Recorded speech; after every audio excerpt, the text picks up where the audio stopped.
Be not afraid. Be not afraid. My name is Enoch, appointed Metatron, and I am an angel of the Lord, here to deliver a special message to you. Yes, you, chosen one, wherever you may be. You will pass on these messages to the people in your vicinity. It's not something you need to worry about.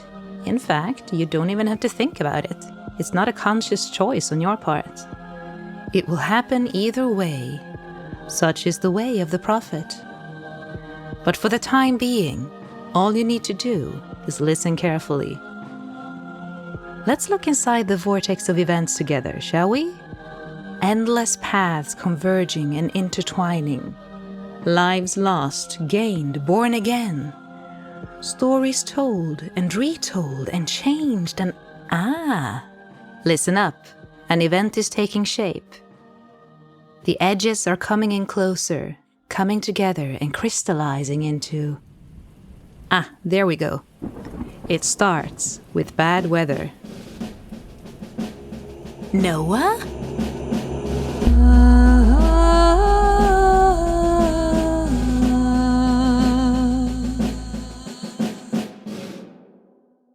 Noah stands before the ancestral altar, high up in the mountains. Spiritual people love mountains, and birds, and trees, and, of course, the altar. Its design is strangely sophisticated for this era. Intricate shapes are swirled around masterfully sculpted steps, and yet, it somehow looks completely organic. At the top of the steps is a circular area with a perfectly leveled rise in the center. However, neither tool nor hand was used in the altar's creation. Instead, the entire structure danced its way into existence to the sweet tunes of angelic song. That's how the story goes, anyway, and it's not too far away from the truth. There are countless stories surrounding this particular altar. Legends of the first people, of when angels walked among them, of forbidden knowledge shared too soon. Wise ones, I come before you as a humble servant. The people in my village, my neighbors and fellow men, we really need your help. Methuselah, my grandmother, has often told me about the olden days. This used to be such a wonderful place. I remember some of it. During my upbringing, they all worked together to improve the village and built the machines we use today to grow food in abundance. Grandmother insists that it was possible because the angels came to us and revealed vast amounts of knowledge. But I don't remember any of that. But these people, my people, have decided that it's a lot more fun to drink, steal, and fight. And it is fun, a lot of fun.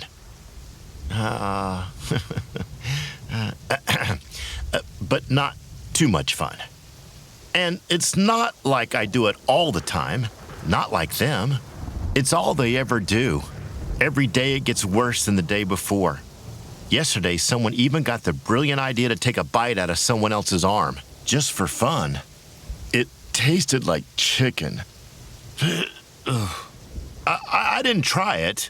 He told me. I don't want my children to grow up in a place like this. How am I supposed to teach my children about responsibility when it's not rewarded? Quite the opposite, actually. They stoned old man Bob last week for suggesting a cleaning schedule for the 57th time. Sure, he could have phrased it differently, but no one should be stoned for pointing out the obvious. I have also made some careful attempts to suggest we set a better example for the next generation. Appreciate what we've been given. But they think I'm crazy to believe in magical people from the sky, and maybe I am. Why have you never answered me? I have prayed and prayed, but all I've ever gotten in return is silence. Are you even listening? Hey, answer me! Tell me what to do, and I'll do it happily. Just say anything. God? God!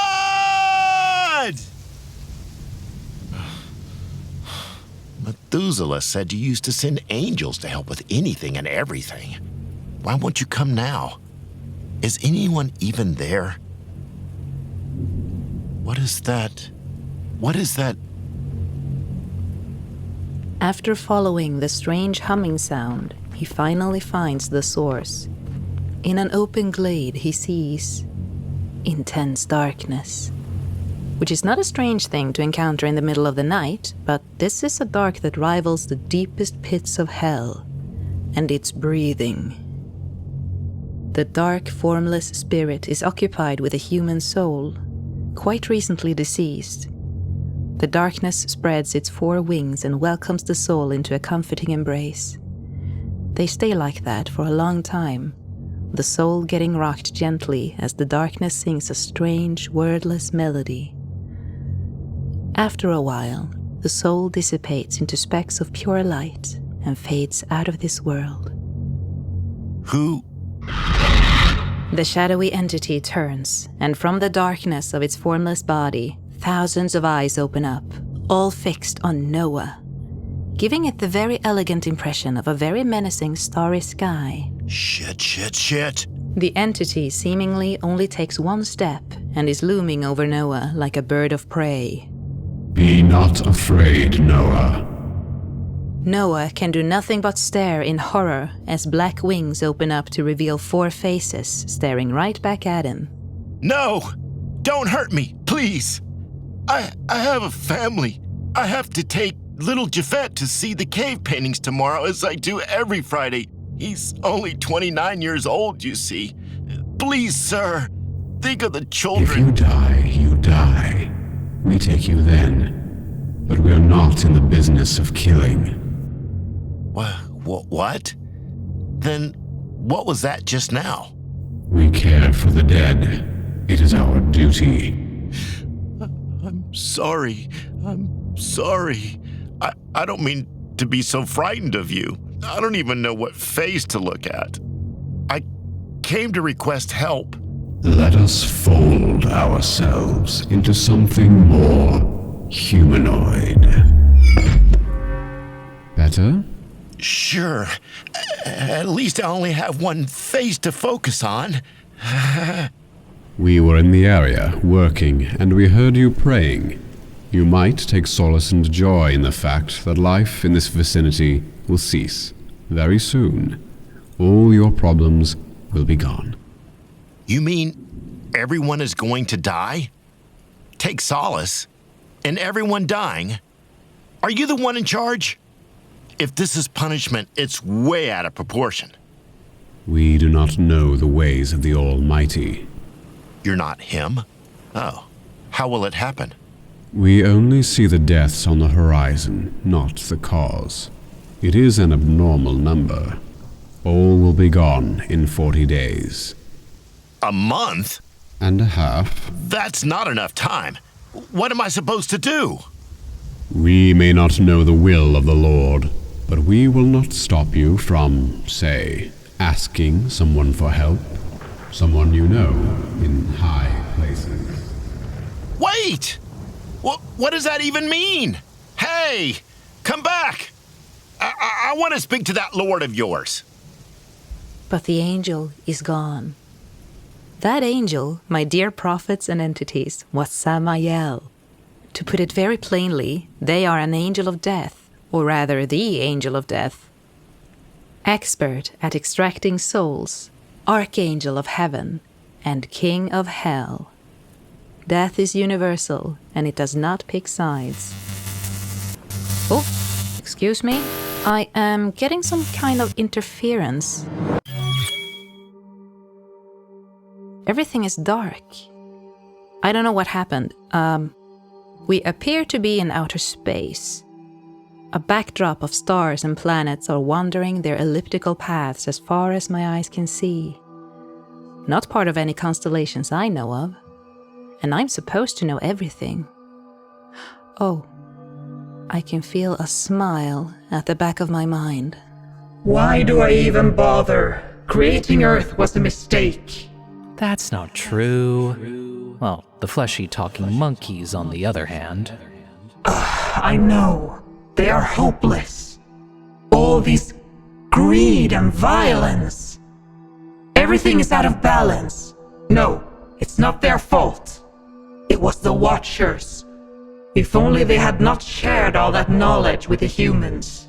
It wasn't theirs to give. It was too much, too soon. There's no way to undo it. And there are still those abominations walking the earth.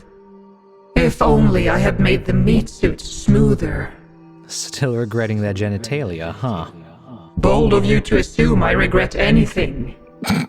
Okay, sure. But here's a thought. Start over. Clean slate. Destroy it all so you can try again?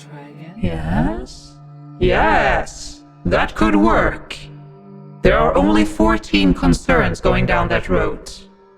No, I could not. But I could. One big storm is all it takes. Did you hear something? Strange. Anywho, looks like my signal has cleared up. Oh, and look, there's Noah. He staggers, looking for any sign that this is all a dream. The cold rain feels tangible enough. Could his grandmother's stories be true? He huffs and marches in a tight circle. It's pitch black after all, with no moon or starlight breaking through the heavy storm clouds. You don't get to be Noah's age without pacing safely.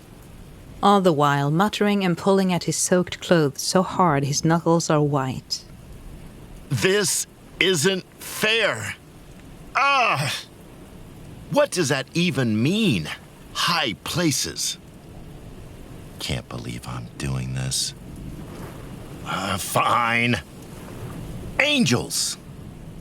Okay, wait, let's see. There's Gabriel. Michael. Uriel. Sadio. Phanuel. Azide. Oh, no. I don't know anymore.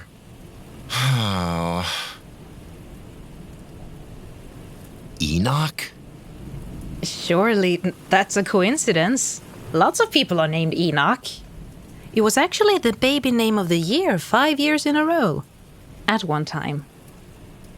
My great-grandfather who never died, but took off to the skies with the angels. He's in high places. Enoch! We need your help. You may not know me, but you must remember Methuselah. I had hoped to stay neutral in this broadcast. You see, prophets, Noah is my great-grandson by my daughter, Methuselah. She was just a baby when I changed. She has to be at least some 900-odd years by now. Feels like only days passed. Time is a confusing construct, if you ask me. And now my great-grandson is calling my name through the vortex. What if... Enoch, I'm calling upon you. Shit. What do I do? Ben?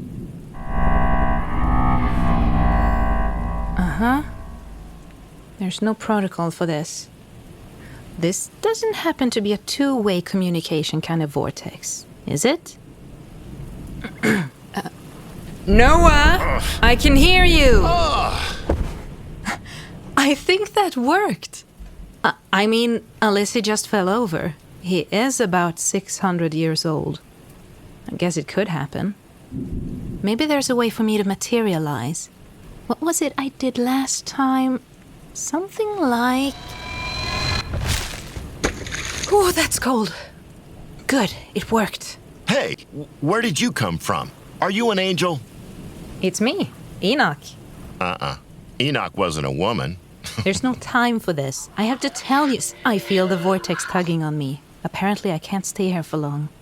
Vortex? What's a vortex? And what are those slithery, glowing things around you? Noah, listen to me. I'm really sorry. I wish I could tell you more.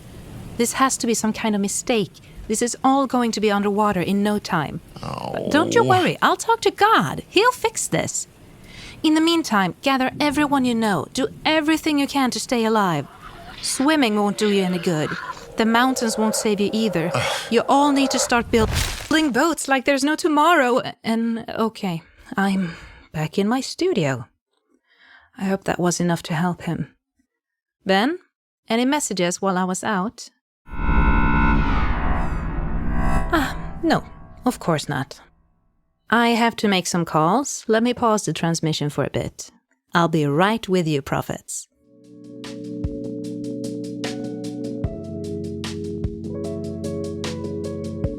And we're back, none the wiser.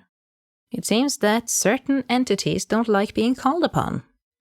Anyway, let's return to the broadcast.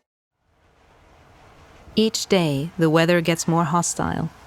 As if the unrelenting storm wasn't enough, the ground begins to rumble as waters of the deep burst forth into violent fountains.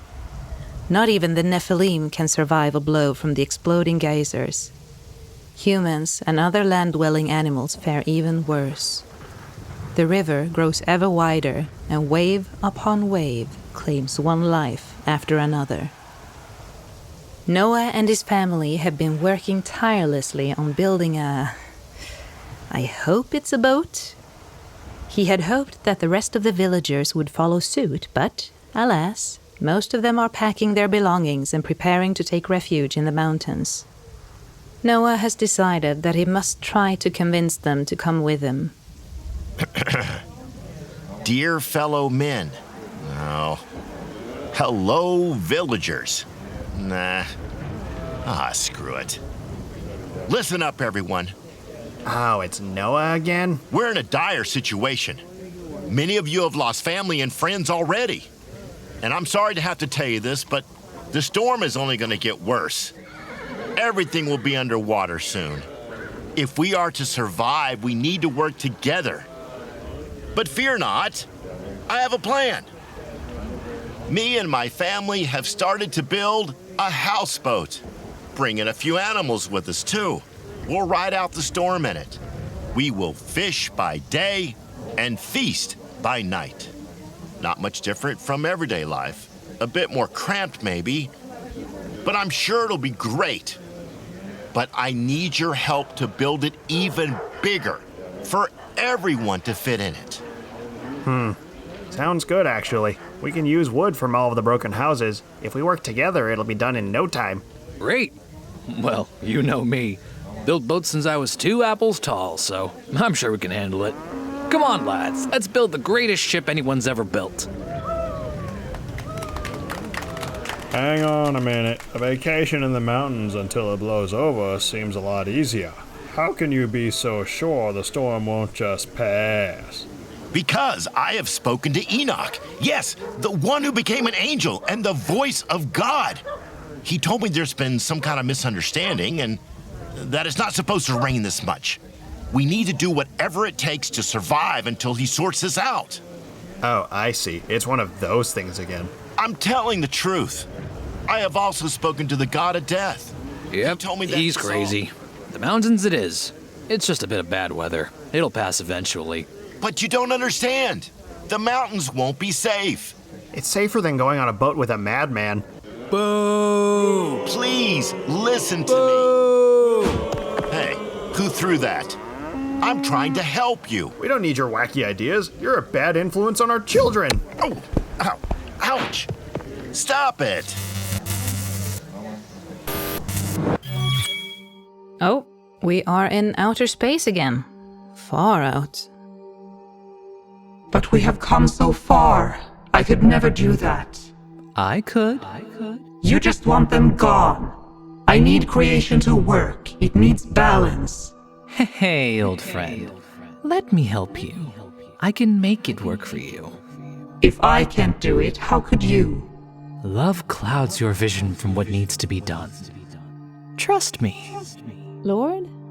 If I may, please, I did not mean to eavesdrop, but the vortex, there's a situation I need to talk to you about. Might go listen. Don't you hear that? And the smell. But anyway, how about I only take this bit around this puddle? The Mediterranean Sea. That's where all your troubles are. No, that's too many. At one cluster, that's all I need to test my theory. See that valley? It's already modeled as a tub. You thinking what I'm thinking? Go on. We never had this conversation, understand? On one condition. I wonder. That's all I ever do these days. But I remain calm and neutral and collected. I am not afraid. Whatever goings on behind the scenes will be, well, have been revealed at some point in time-space. I'll find out eventually. Noah is working hard as ever. Dark circles under his eyes, bruises on his hands and torn clothes. The signs of a man on a holy mission. Should I tell him? Can I? I don't even know how long I can stay materialized. I might get swept away again before I get to... No. I have to try. Let's see, how did Granny do that sturdy knot? That was a rabbit leaps through the hoop before the fox jumps out and makes a rabbit go round and round before the fox catches up. And there! Still got it. Noah? Huh? Enoch! Thank God you're here. We're nearly finished. Now, I couldn't convince everyone, but at least I got 23... I know, I saw most of it. Noah, listen. Hey, maybe we can sail to the mountains when we're seaborne and rescue as many as we can. Noah. Or maybe ropes are enough. Most of them know how to swim, so... I got a hold of the Almighty. God, I'm sorry, it's not good news. Everyone is supposed to be wiped out. I can't help you. What? Oh. Noah, don't. I believe in you. Oh, I'm back in my studio. As I tried to catch Noah in his fall, I was swept back right before I could catch him. Now he lays there on the muddy wooden floor. But you said... We worked so hard. For nothing. It's over. And what am I supposed to tell the others? Drop your tools, God hates you. That'll break them. Love? Who are you talking to? I talked to... He was right that... No one. I'm just thinking out loud. Sounds like really intense thinking. Come inside, have some more milk. You need to rest. Thanks, Amzara. This is really good. So, what's up? You know, I've been thinking, as you heard, I've been thinking that maybe the mountains aren't such a bad idea after all. Maybe we live, maybe we die. Who knows? At least we'll be with our tribe. But I don't understand. You talked to the angels. This is the only way to survive. That's what you've said all along. And you have us, your family and closest friends, right here. Isn't that all that matters? Amzara, I was wrong. Okay? There's no guarantee that this will be enough. It was a misunderstanding. God wants us dead and gone. No, you're wrong. What was it that the Dark Angel said? I'll never forget those words. Life in this vicinity will cease. Exactly. So we need to get away from this vicinity. Listen, you can do anything you set your mind to. What better way to get away from this place than with a boat? It's genius, really. Amzara, you're not listening. God, the actual creator of everything, wants us to die. All I'm saying is that there's a chance. I can't stand the thought of just sitting around and waiting for our demise. No, you're right. I couldn't do that either. But what are we supposed to do? It's impossible to make a decision under these circumstances. This is massive. Everything will die. What are we supposed to do when the universe conspires against us? Maybe build a boat? Huh? Just because that shady creature said vicinity? Enoch said that we were supposed to be wiped out.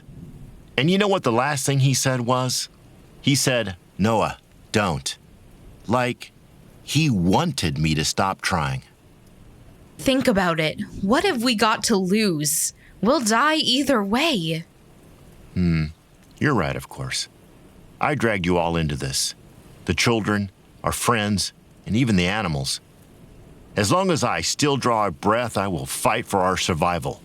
No matter how slim our chances are, no matter how difficult the challenges may be, I will face them head held high. And right now, that means building a boat. And we're gonna get away from this vicinity. Do you hear me, Enoch? Noah! We're gonna Shh! Hush now, darling. Calm down. You'll wake the others. You can pick a fight with God after this is over. True to his word, Noah works even harder than before. Filled with the wrath of the righteous, he pushes his followers close to exhaustion. They close and seal the gate just before the water reaches the boat. The ship lurches back and forth as the waters hit the hull from every side. Days turn into weeks as the crew adjusts to their new living arrangements. Soon enough, the survivors find that life on the boat is quite pleasant, considering the alternative. 23 human beings are accounted for, aside from Noah's immediate family. Many days go by, and together, Noah and Amzara manage to keep everyone happy and safe. 82, 83, 84 days. I never thought we'd be at sea for such a long time. Me either. And I thought food was going to be the biggest problem. But it turns out it was you-know-who. She's not that bad if you give her a chance. Pass. Hey, what's that? Is it? A bird! With a stick! They embrace each other, and their cheers echo across the surface of the water. And so, the ship runs aground on a very stony shore. The motion of the sea still linger in their legs as they step out onto solid ground. Miraculously, the earth has restored remarkably fast, from grey mud into green hills. The people marvel as a vibrant rainbow stretches across the sky. It's a sign! The gods have forgiven us! This means they won't ever test us like this again. Right, Noah? Yep. Marvelous. If you'll excuse me, I need to plant a vineyard. I'll help you. And there you have it. The Great Flood was more or less a great pond in Lebanon. It was no less devastating to those affected by it, of course. The story was spread across the world and spawned many different variants before it was finally written down. In contrast to many of the stories, it wasn't a very big boat, and there wasn't as much variety among the animals as they would claim. I do wonder, why did God do this? Who was she talking to? Why did Samael want to help Noah? They only show up to collect the dead, normally. And what about the Nephilim? The way I remember it, all of them were wiped out. But I had other things on my mind at the time. Wow, glad I'm not bound by human attachments anymore. Okay, so, word in the corridors is that the angel hangout is about to commence. I am still welcome, I think. Asha winked with all his eyes at me today, so wonder what that means. I have prepared a set of questions I think the angels will ask me, and a flowchart of answers depending on follow-up questions. Things like, what do you eat for breakfast? What is your preferred frequency? Do you dream of electric feathers? So, now I have a manuscript to fall back on in case I get nervous. Don't want to say the wrong thing, but I don't want to be completely quiet either. So, I suppose it goes for all of us when I say, be not afraid. Be Not Afraid is created by Rebecca Hansson and Tommy Holmberg. Guest voices in this episode were Doug Daly, Erik Oberg, Chakree Chakattack M, Stephanie Pilavin, and Victor Tran. We hope you enjoyed this episode as much as we enjoyed making it. Here are a couple of free things you can do to support us. Rate and review us on iTunes, share it with your friends, and of course, subscribe. You can find out more about the show on our website, metatronspeaks.com, where you can read episode transcripts and find us on social media. You can also visit our subreddit on r/BeNotAfraid. Want to hear episodes before everyone else? Check out patreon.com/MetatronSpeaks. A special thank you to this episode's beta readers, Kat Bajusz, Sodium Azide, and Hannah Teryn. And thank you, prophets and entities, for listening.